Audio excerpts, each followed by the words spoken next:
ಕೂಡ ನಿಮ್ಮದೇ ಆಗಿರ್ತಕ್ಕಂಥ ಯೂಟ್ಯೂಬ್ ಚಾನಲ್ ಸ್ಟಡಿ ವಿತ್ ಪರಶುರಾಮ್ಗೆ ಸ್ವಾಗತ ಅಂತ ಹೇಳ್ತಾ, ಇನ್ನೇನು ಕೆಲವೇ ಗಂಟೆಗಳಲ್ಲಿ ನೀವು SSLC ಗಣಿತದಲ್ಲಿ ಅರ್ಧ ವಾರ್ಷಿಕ ಪರೀಕ್ಷೆ ಬರೀತಾ ಇದ್ದೀರಿ.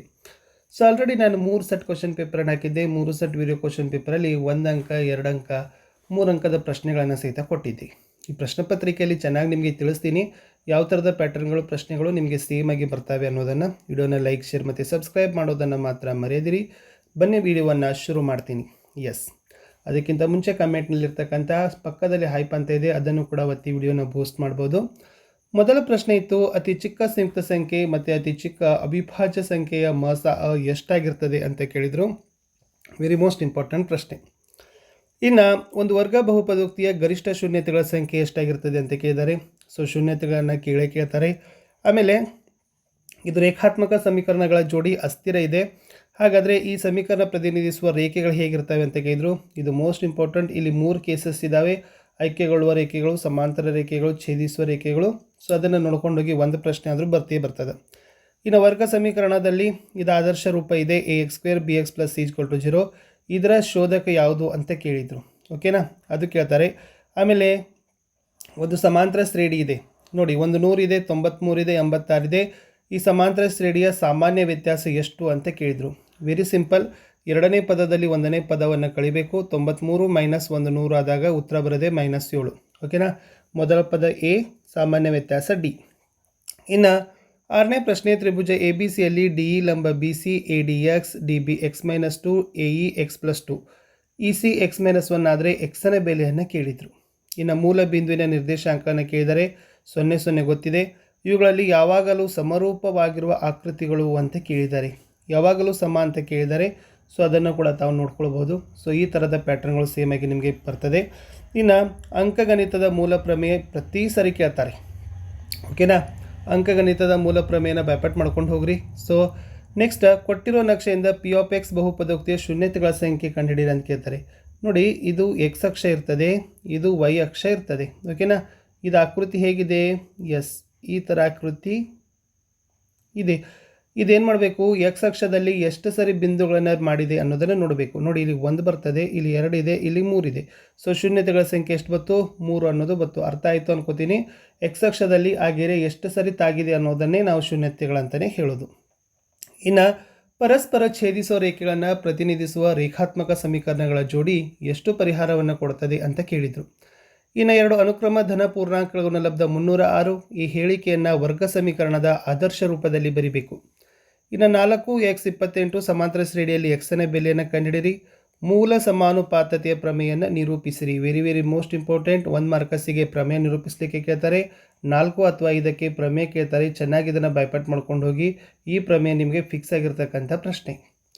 ನೆಕ್ಸ್ಟ್, ಮೂಲ ಬಿಂದುವಿನಿಂದ 6, 8 ಬಿಂದುವಿಗಿರುವ ದೂರ ಕಂಡುಹಿಡಿಯಿರಿ.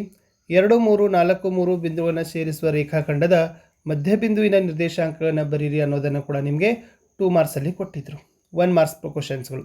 ಇನ್ನು 2 ಮಾರ್ಕ್ಸಲ್ಲಿ ನೋಡೋದಾದರೆ ಅಭಾಗಲಬ್ಧ ಮತ್ತು ಭಾಗಲಬ್ಧ ಸಂಖ್ಯೆಯನ್ನು ಸಾಧಿಸಲಿಕ್ಕೆ ನಿಮಗೆ 2 ಅಥವಾ 3 ಮಾರ್ಕ್ಸಿಗೆ ಫಿಕ್ಸ್ ಆಗಿ ಕ್ವಶನ್ಸ್ಗಳು ಬರ್ತವೆ. ನನಗನ್ಸುತ್ತೆ 2 ಬರ್ಬೋದು, 2 ಅಂಕಕ್ಕೆ 1 ಕೊಡ್ಬೋದು, 3 ಅಂಕಕ್ಕೆ 1 ಕೊಡ್ಬೋದು. ಇನ್ನು 18ರಲ್ಲಿ P(x) = 4x² - 4x - 3 ಶೂನ್ಯತೆಗಳನ್ನು ಕಂಡುಹಿಡಿಬೇಕು. ಇನ್ನು 19ರಲ್ಲಿ ಇಲ್ಲಿ ವರ್ಜಿಸುವ ವಿಧಾನ ಇದೆ, ಆದೇಶನ ವಿಧಾನ ಕೂಡ ಕಲೀರಿ. ವಿಶೇಷವಾಗಿ ನಿಮಗೆ ವರ್ಧಿಸುವ ವಿಧಾನದಿಂದನೇ ಕೇಳ್ತಾರೆ. 2x + 7 = 8, 3x - y = 7 ಇದೆ.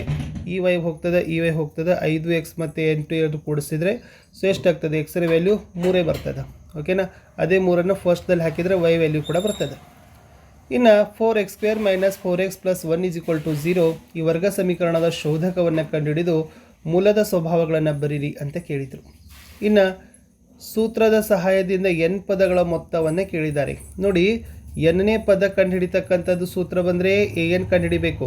ಓಕೆನಾ, ಬರೀ ಪದ ಕಂಡುಹಿಡಿಬೇಕಾದ್ರೆ n ಅಂದರೆ n ಪದಗಳ ಮೊತ್ತ ಅಂತ ಕೇಳಿದರೆ SN ಸೂತ್ರವನ್ನು ಹಚ್ಚಬೇಕು. n/2 ಇದೆಲ್ಲ ಆ ಸೂತ್ರವನ್ನು ಹಚ್ಚಬೇಕು. ಇದು ಕೂಡ ನಿಮಗೆ ಎಕ್ಸಾಮ್ಗೆ 2 ಅಥವಾ 3 ಮಾರ್ಕ್ಸ್ಗೆ ಫಿಕ್ಸ್ ಆಗಿ ಬರ್ತಕ್ಕಂಥ ಕ್ವಶನ್. ಓಕೆನಾ, 5, 8, 11 ಇದೆ. ಇಲ್ಲಿ 15 ಪದಗಳ ಮೊತ್ತವನ್ನು ಕೇಳಿದ್ದಾರೆ. n ಪದ SN ಸೂತ್ರವನ್ನು ಹಾಕಬೇಕು. ಇನ್ನು 6 ಮೀಟರ್ ಎತ್ತರದ ನೇರವಾದ ಕಂಬ ನೆಲದ ಮೇಲೆ 4 ಮೀಟರ್ ಉದ್ದದ ನೆರಳನ್ನು ಉಂಟು ಮಾಡಿದರೆ ಅದೇ ಸಮಯದಲ್ಲಿ ಒಂದು ಕಟ್ಟಡ 28 ಮೀಟರ್ ಉದ್ದದ ನೆರಳನ್ನು ಉಂಟು ಮಾಡ್ತದೆ. ಹಾಗಾದರೆ ಆ ಕಟ್ಟಡದ ಎತ್ತರವನ್ನು ಕಂಡುಹಿಡಿಯಲಿಕ್ಕೆ ಕೇಳಿದರು. ಇನ್ನು ಎ 5-7, ಬಿ 1-3 ಈ ಬಿಂದುಗಳ ನಡುವಿನ ದೂರವನ್ನು ಕಂಡುಹಿಡಿಯಿರಿ. ಇನ್ನು 2x² + kx + 3 = 0 ಈ ವರ್ಗ ಸಮೀಕರಣದ ಎರಡು ಸಮನಾದ ವಾಸ್ತವ ಮೂಲಗಳನ್ನು ಹೊಂದಿದ್ದರೆ ಕೆ ವ್ಯಾಲ್ಯೂಗಳನ್ನು ಕಂಡುಹಿಡಿತಾರೆ. ಸೊ ಕೆ ವ್ಯಾಲ್ಯೂ ಮೇಲೆ ಫಿಕ್ಸ್ ಆಗಿ ಬರ್ತಕ್ಕಂಥ ನಿಮಗೆ ಪ್ರಶ್ನೆಗಳು. ಇನ್ನು 3 ಅಂಕಕ್ಕೆ ಬರೋಣ. ಸೊ 3 ಅಂಕದಲ್ಲಿ ಮಸ ಮತ್ತು ಲಸಾದ ತಾಳೆ ನೋಡಲಿಕ್ಕೆ ನಿಮಗೆ ಕರೆಕ್ಟಾಗಿ 1 ಮಾರ್ಕ್ಸ್ ಅಂತೂ ಫಿಕ್ಸ್ ಆಗಿ ಕೇಳ್ತಾರೆ. ಇದು ಒಂದನೇದು ವಾಸ್ತವ ಸಂಖ್ಯೆಗಳು ಪಾಠದ ಲೆಕ್ಕ.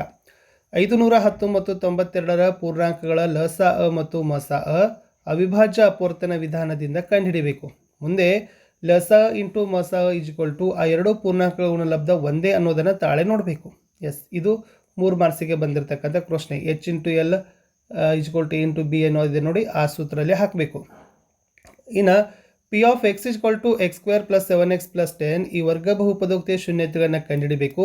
ಶೂನ್ಯತೆಗಳು ಮತ್ತು ಸಹಗುಣಕಗಳ ನಡುವಿನ ಸಂಬಂಧವನ್ನು ತಾಳೆ ನೋಡಬೇಕು ಅಂತ ಕೊಟ್ಟಿದ್ರು. ಮುಂದಿನ ಪ್ರಶ್ನೆ, ಸೊ ಭಿನ್ನ ರಾಶಿ ರೂಪದಲ್ಲಿರ್ತಕ್ಕಂಥ ಅಪ್ಲೈಡ್ ಅದ, ಇದನ್ನು ಕೂಡ ನೋಡಿ. ಓಕೆನಾ. ನೆಕ್ಸ್ಟ್ ಇಲ್ಲಿ ಒಬ್ಬ ವಿದ್ಯಾರ್ಥಿ ₹60ಕ್ಕೆ ಕೆಲವು ಪುಸ್ತಕಗಳನ್ನು ಕೊಡ್ತಾನೆ, ಅದು ಕೂಡ ಕೊಟ್ಟಿದ್ದಾರೆ. ಇಲ್ಲಿ ಸಮಾಂತರ ಶ್ರೇಣಿ ಕೇಳಿದ್ದಾರೆ ನೋಡಿ. 3ನೇ ಪದ 16 ಇದೆ, 7ನೇ ಪದ 5ನೇ ಪದಕ್ಕಿಂತ 12 ಹೆಚ್ಚಾಗಿದ್ರೆ ಸಮಾಂತರ ಶ್ರೇಣಿಯನ್ನು ಕಂಡುಹಿಡಿಯಬೇಕು. ಇಲ್ಲಿ ಮತ್ತೆ ಸೇಮ್ ಸಮಾಂತರ ಶ್ರೇಣಿ ಕೊಟ್ಟಿದ್ದಾರೆ. ಸಮಾಂತರ ಶ್ರೇಣಿ 4 ಮತ್ತು 8ನೇ ಪದಗಳ ಮೊತ್ತ 24, 6 ಮತ್ತು 10ನೇ ಪದಗಳ ಮೊತ್ತ 44, 3 ಪದಗಳನ್ನು ಕಂಡುಹಿಡಿಯಲಿಕ್ಕೆ ಕೇಳಿದರು. ಸ್ವಲ್ಪ ಅಪ್ಲೈಡ್ ಕ್ವಶನ್ಸ್ ಬರ್ತವೆ, ಸ್ವಲ್ಪ ನೀವು ಇದನ್ನು ಪ್ರಿಪೇರ್ ಮಾಡ್ಕೊಂಡು ಹೋಗಲೇಬೇಕು. ಆಮೇಲೆ 32 ಒಂದು ಡಯಾಗ್ರಾಮಲ್ಲಿ ಇರ್ತಕ್ಕಂಥ ಪ್ರಶ್ನೆ ಇತ್ತು. 32ರಲ್ಲಿ ನಿರ್ದೇಶಾಂಕಗಳನ್ನು 2 -2 -7 4 ರೇಖಾಖಂಡದ ತ್ರೈಭಾಜಕ ಬಿಂದುಗಳ ನಿರ್ದೇಶಾಂಕ ಹೇಳಿದ್ರು.